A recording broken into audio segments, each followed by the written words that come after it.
superintendent, I'm sure you prized all your good teachers. And she would have been a good one for you. But that's about the story from here. I am going to next, I have a few snapshots. Reason I have so few is simply because during the war, if you recall, we couldn't have a camera on the ship, at least it was against the rules, and I never had a camera, and I don't think you did. But a couple of guys must have sneaked them on board the ship, and so I do have a couple of snapshots, and I'm going to put them on, and I will describe as best I can the names of the guys, and I even have you in one. Yeah, you look like a regular old salt, as you'll see. So again, I'm going to take a pause at this time.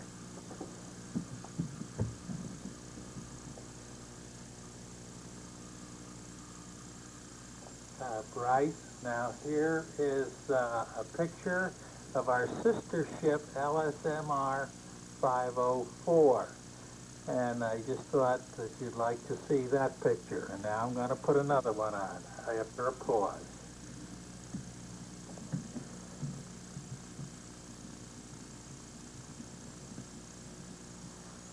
Now here's a picture taken on your first visit to Troy in 1964 when you had attended an educational conference.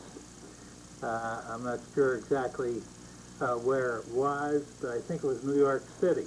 Left to right, of course, left is Michael.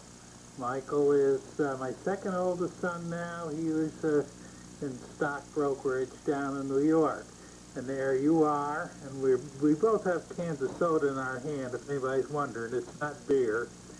And then right behind you, behind your leg, is my littlest one, Matthew.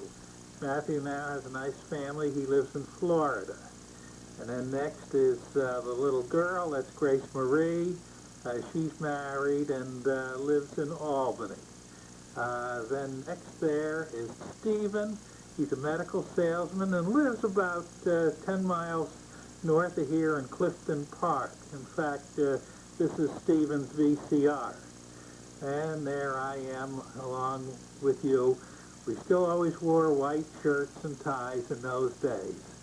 So it was a very pleasant day at Lake George, New York. Now another pause.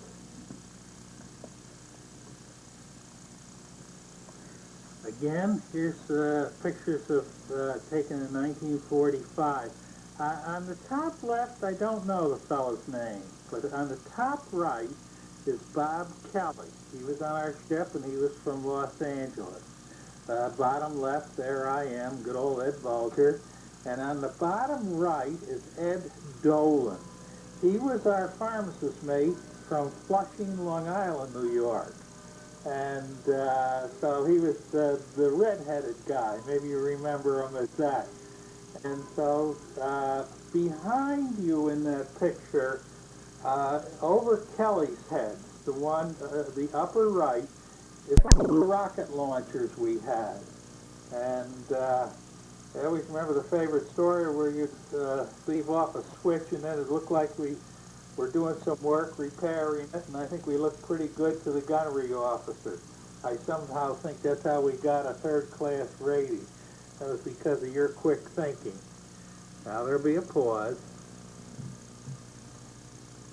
And here's another picture, and I'm going to go left to right on it. This was probably taken in San Diego. It's, look at the fake palm tree background. From left to right, that's Andy Anderson. He lived in Little Falls, Minnesota.